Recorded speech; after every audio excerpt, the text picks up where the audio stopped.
Howdy partner. So you want to learn how to replace the kill switch assembly on a 2017 or newer Honda Rebel? Well, you're in luck. We're going to show you today.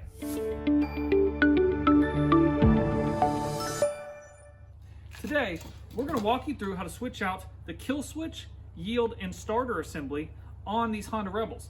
Mine has been working intermittently and it's been almost stranded in a couple places because all of a sudden it won't recognize the kill switch. So we're going to knock that out and get it replaced today. If you have a similar problem, please check out this video. Hopefully we do it right.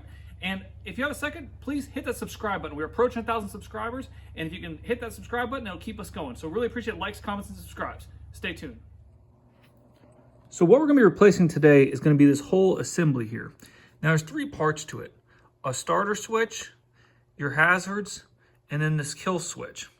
What you want to do is you want to go ahead and turn on the ignition, and that'll power up the gauge cluster. Now, if it's working properly, when you hit this on, you should see your fuel pump and hear it turn on, and there should be an indicator light here. So this will probably work this time. Yes, it did. And then if you hit your starter, you'd start right up. What's been happening on mine is this kill switch won't work. So I'll hit it and I won't get the fuel pump on, and as I try to press the ignition, nothing will happen. And I'll have to go back and forth and back and forth and back and forth in order to get it to work. Of course it's gonna work right now because I'm filming, but that's been a problem. I've gotten stuck at a couple places.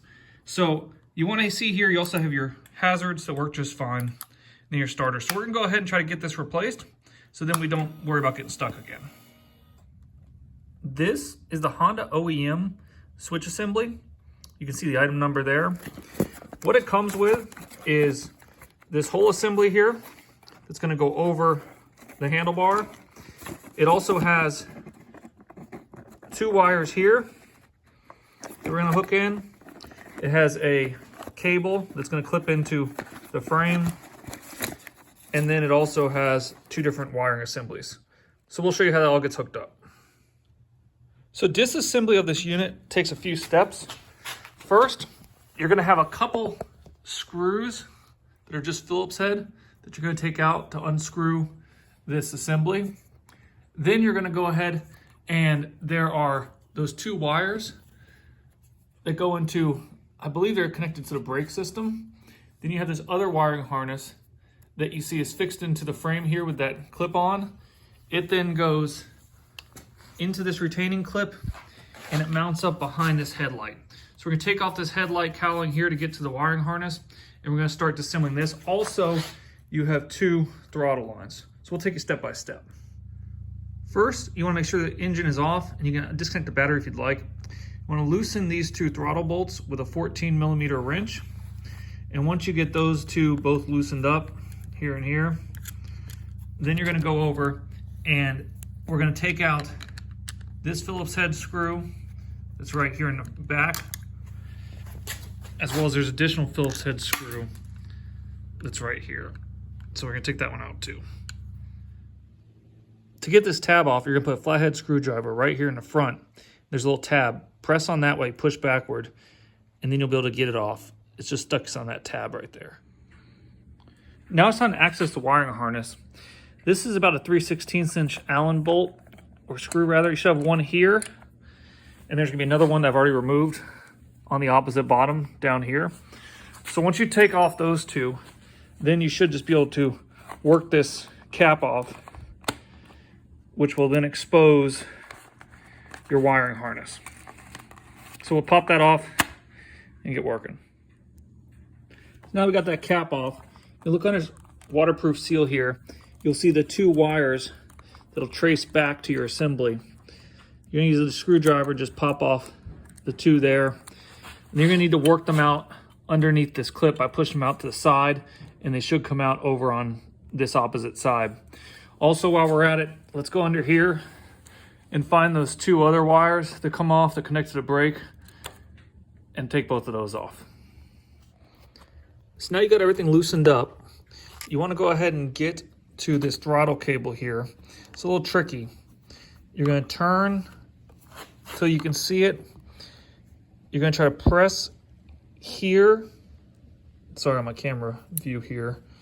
Try to press here to get a little bit of play. And then you use a screwdriver to hit that little round thing there and get the eyelet worked out. So the cable will stay connected.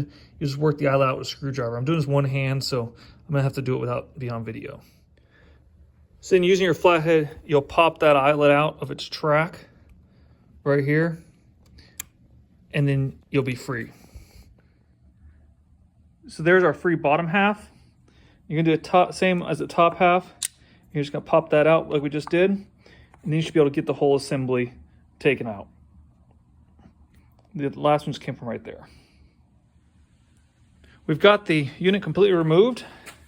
First thing we want to do with the new unit is work the top throttle line into here and then spin the entire unit to get it onto this fixed thread there. So that should be your first step. Once you got the upper throttle assembly all spun on, then you want to take this long wiring assembly and you want to work it in on the far side of this loop and then pull it through. We don't have to connect the harness yet, but you just want to work that in. We're trying to make sure we have ultimate leverage or flexibility while we're doing this step by step.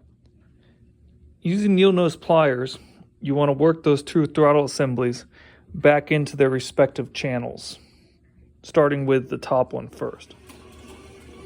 For the bottom throttle assembly, you're going to work it through the opening, and then you want to come around, grab it underneath, and then using your pliers, work it right here up into the existing channel.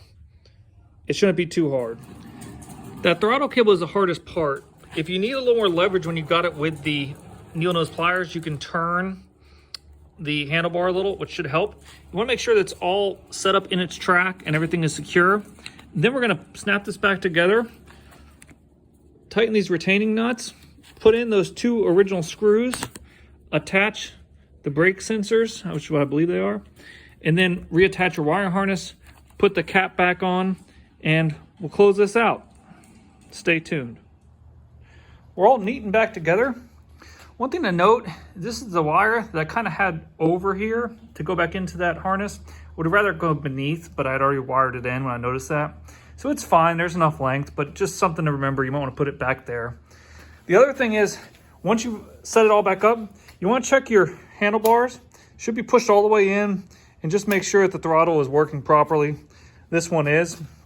You can also look at your actual throttle down here and make sure that it's as responsive as you want it to be. So now that we're there, we'll give it a quick test. I'm going to turn it on. Okay. Now one of those wires that we talked about, those two little ones, one's for the flashers, which are working, and the other one is for the brake light, which is working. I looked behind the saw. And then, as you heard, we are working. So we checked the starter. Good to go. Well, we are all done. And if I hit my kill switch, what's that? Sound of success. We're all squared away. Appreciate you tuning in. Please again, hit that like, comment, and subscribe button. This repair was not too difficult. It took me about an hour. Hopefully I did everything right. I'm not a pro, so if you're not comfortable with this, definitely take it to your local shop. But, you know, if I can do this, I think you can too. So again, thanks for watching. Hit that subscribe and be sure to tune in for more Mr. Greg's how-to videos.